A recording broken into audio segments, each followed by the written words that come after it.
আছে অরাজকতা নানান সমস্যা বার্তা দেশ সারিয়ে দিতে ভালো হয়। তাই এত সুন্দর বাড়ি, এই বাড়িও যদি বিক্রি করতে চান তাইলে কেমন হইলো?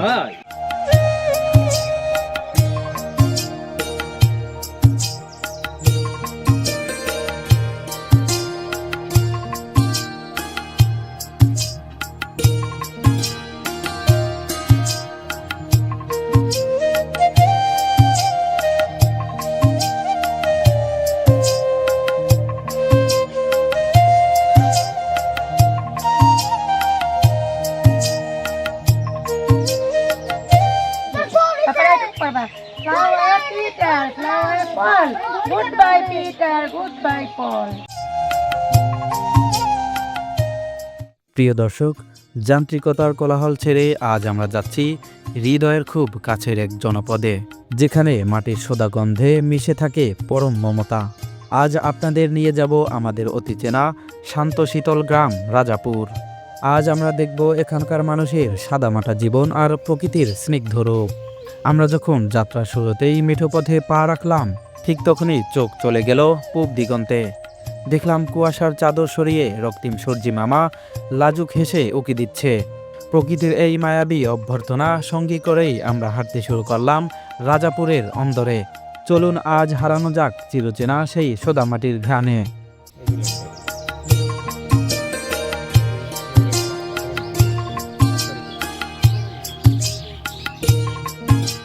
আমরা এখন রাজাপুর গ্রামের ভিতরের রাস্তা ধরে হাঁটছি। হাঁটতে হাঁটতেই হঠাৎ চোখে পড়ল সুন্দর একটি ছোট্ট কাঠের ঘর। সিমসাম পরিপাটি ঘরটি রাস্তার পাশেই বেশ শোভা পাচ্ছে। চলুন দেখা যাক এই বাড়ির কাউকে আমরা কথা বলার জন্য পাই কিনা।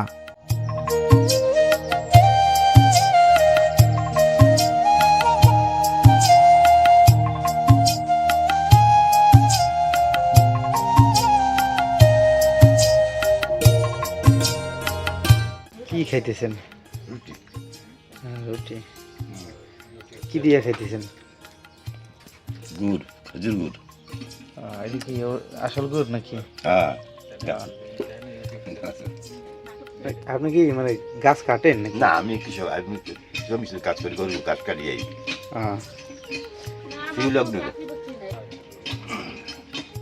এখন খাওয়া দাওয়া শেষ করে কোথায় যাবেন? কাজে? জমিতে যাবো। জমিতে? জমিতে কি কাজ আছে? ধান রোয়া। ধান রোপণ করা না?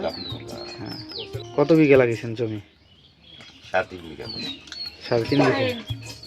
আপনার কি গরু পালেন? গরু ছাগল? গরু আছে 5-6টা। 5-6টা আছে। তো দিদি কি পাক শেষ হয়ে গেছে? না না, পাক করতে আছে। এখন এই যে তো দাদা তো ওই যে রুটি খাইতেছে, হ্যাঁ। তো এখন কিসের পাক চলতেছে? এখন ওই যে ভুনা করবো, শোল মাছ দিয়ে আলু দিয়ে ভুনা করবো। আর মানে দুপুরের রান্না কি এখন করবেন নাকি? হ্যাঁ, দুপুরে রান্না এখনই রান্না। ও, একসাথে দুপুরে রান্না করেন না? না, দুপুরে রান্না করি না, সময় হই না তো ওই যাই কাছে যাই।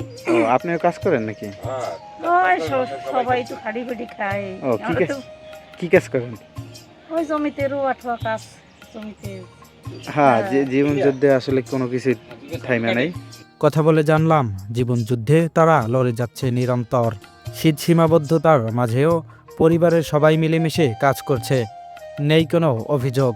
তাদের হাসি দেখে বুঝলাম জীবন যুদ্ধে তারা কখনোই থমকে যাওয়ার পাত্র নয়। দিন শেষে এই মিলেমিশে থাকার নামই বোধহয় সার্থকতা।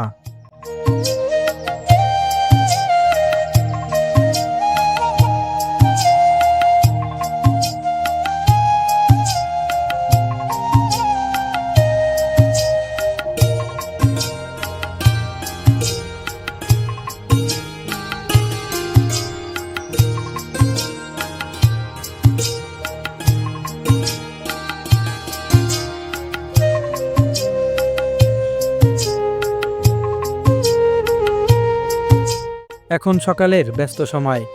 গ্রামের প্রতিটি ঘরে ঘরে শুরু হয়েছে নতুন দিনের কর্মযজ্ঞ। উঁকি দিয়ে দেখলাম বাড়ির গিন্নিরা উনুনের ধারে ভীষণ ব্যস্ত। কেউ মাটির চুলায় রান্না করায় ব্যস্ত, আবার কেউ নিপুণ হাতে বটি দিয়ে টাটকা টাকি মাছ কাটছেন।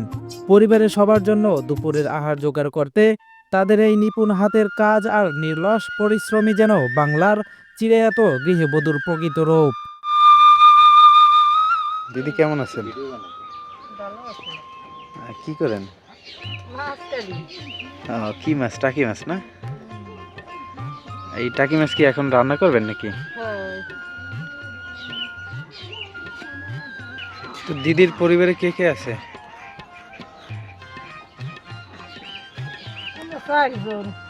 চারজন।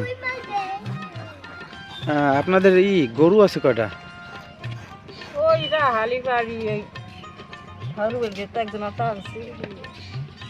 কয়টা আছে? আর হাঁস মুরগি আছে কেমন? তোমার নাম কি? কি ঢালি? ইজন? রিয়ন? রিয়ন ঢালি। তুমি কি করো? খেলো। পড়াশোনা করো না?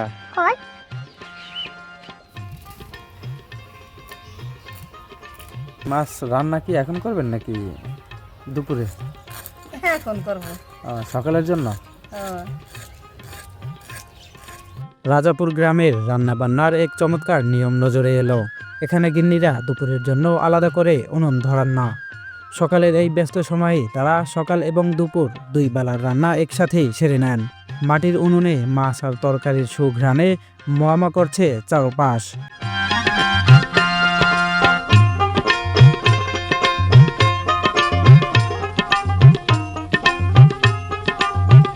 কি পাক করেন?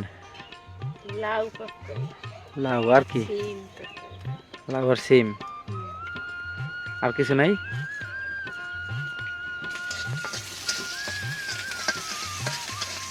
আচ্ছা, আপনার কি মানে দুপুরে পাকু কি একসাথে করবেন নাকি?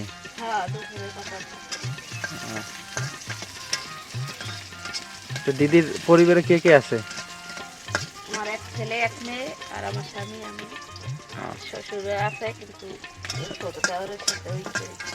দাদা কি করে?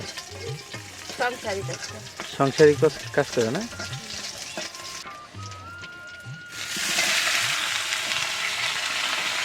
এই যে একবেলা খেটে সারাদিনের রসদ গুছিয়ে রাখা, এটাই হয়তো এই মেঠো জীবনকে করে তুলেছে আরো সহজ আর সাবলীল।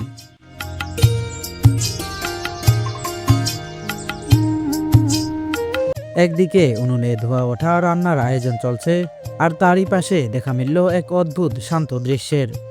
বাড়ির বিড়ালটি আপন মনে ভাতের মার খেতে ব্যস্ত।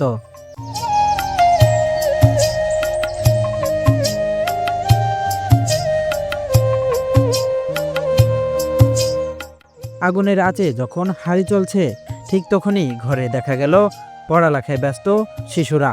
মা রান্না সামলাচ্ছেন, আর ছোট ছোট হাতগুলো কলম আর বইয়ের পাতায় বুনে চলেছে আগামীর স্বপ্ন।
একটু এগুতেই চোখে পড়ল অন্যরকম এক দৃশ্য।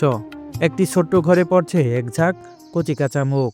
প্রথম দেখায় মনে হয়েছিল এটি হয়তো কোনো পুরনো দিনের পাঠশালা। এটা কি পাঠশালা নাকি? তোমার প্রাইভেট পড়ো? পাঠশালা। কিন্তু কাছে গিয়ে কথা বলে জানতে পারলাম এটি প্রথাগত কোনো পাঠশালা নয়, বরং গ্রামের শিশুদের জ্ঞানের আলোয় আলোকিত করার এক অনন্য উদ্যোগ। তো দিদি, আসলে এই স্কুলটা আসলে কিরকম স্কুল একটু বলেন। হলো আমরা সকালে 3, 4 5 করাই। এটা কি আপনি পার্সোনালি প্রাইভেট পড়ান নাকি?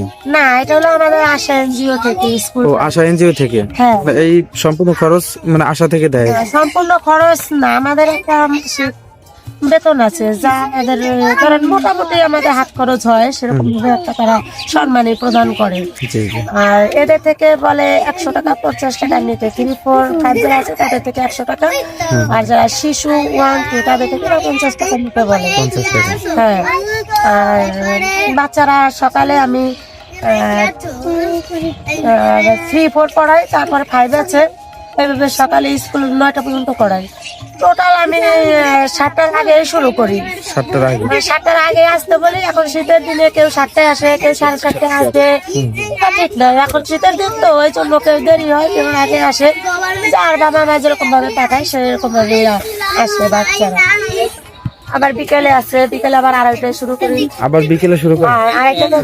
2:30 থেকে এরা না, 2:30 থেকে আবার শিশু আছে, শিশুদের জন্য আবার 1 ঘন্টা, 2:30 থেকে 3:30 পর্যন্ত। তারপরে আবার শিশু আর 1, ওটা হলো 1 ঘন্টা। তারপরে আবার 2 আছে, 2দের আবার 1.5 ঘন্টা পড়াই। তারপরে আবার ছুটি 5টা পর্যন্ত পড়াই। মানে এই যে এখানে যারা আছে 2 বার করানো লাগে। ছেলে পেলে যারা আছে ওদের তো মনে হয় আলাদাভাবে তাহলে প্রাইভেট পড়ার দরকার হয় না? না, আলাদা পড়ানো দরকার হয় না, কিন্তু অনেক বাবা মা আছে যে না এইখানে শিক্ষা হয় না, কিন্তু আমরা তো প্রচুর চেষ্টা করি। আমরা যেভাবে পড়াই সেভাবে প্রাইভেট তাদের একদম যথাযথ চেষ্টা করেন? হ্যাঁ, অনেক চেষ্টা করি। ক্লাস 1 থেকে 5 পর্যন্ত সব শিশুরাই এখানে একসাথে মিলেমিশে বইয়ের পাতায় ডুব দিয়েছে। যান্ত্রিক শিক্ষা না হোক, এই অকৃত্রিম লেখার পরিবেশ দেখে সত্যিই মনটা ভরে গেল। কি কাজের ফাঁকে করেন? মানে সাংসারিক করেন, তারপরে না না, শোনেন, আমার সংসারের কাজ আগেই করি, স্কুলের আগেই আমার করা হয়ে যায়। স্কুল টাইমে আমি কোনো করি না।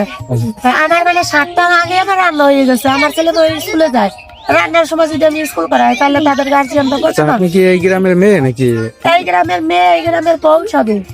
এটি মূলত আশা এনজিওর একটি মহৎ উদ্যোগ। গ্রামীণ শিক্ষার প্রসারে তারা এই ছোট্ট ঘরটির খরচ যোগাতে সহায়তা করে। তবে শিক্ষার এই চাকা সচল রাখতে গ্রামবাসীরাও নিজেদের সাধ্যমতো অবদান রাখছেন।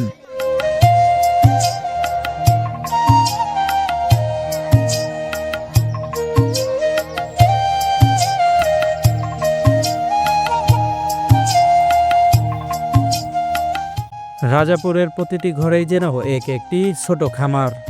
কৃষিকাজের পাশাপাশি এখানকার মানুষ পরম মমতায় লালন পালন করেন গরু, ছাগল আর হাঁস মুরগি।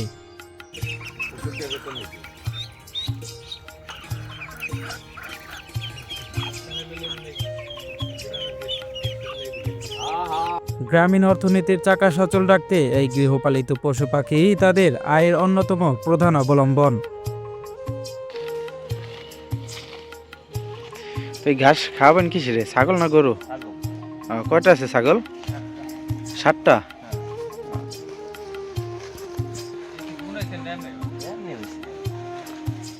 ছাগল জানি তাই খায়। তাই?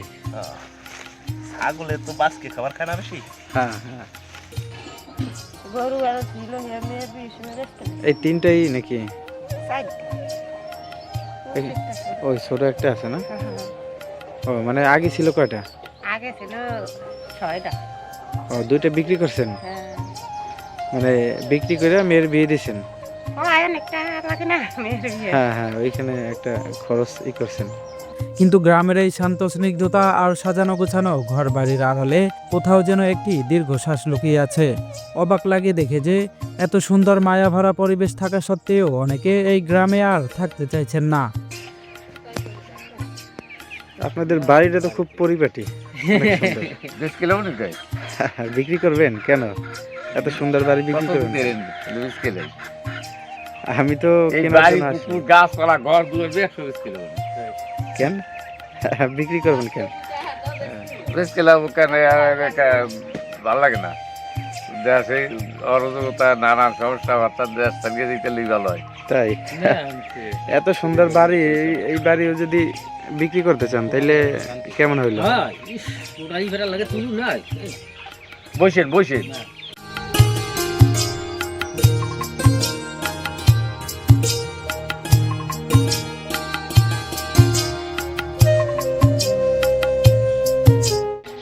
আপনি কি অসুস্থ নাকি? কি হয়েছে? পা ভেঙে গেছে মানে কিভাবে? অ্যাক্সিডেন্ট করে।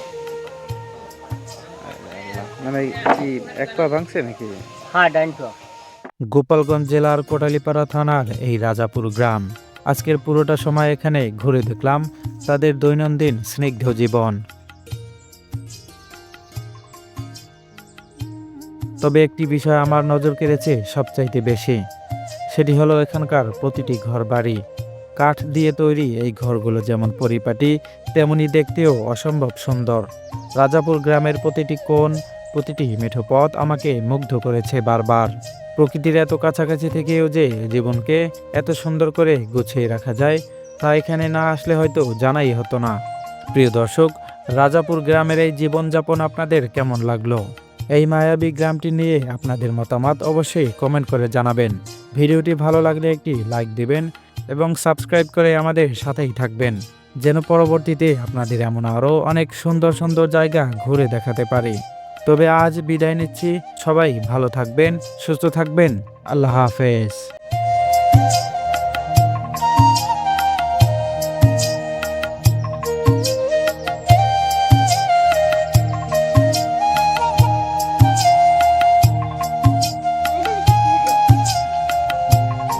তোমরা কি করতেছো?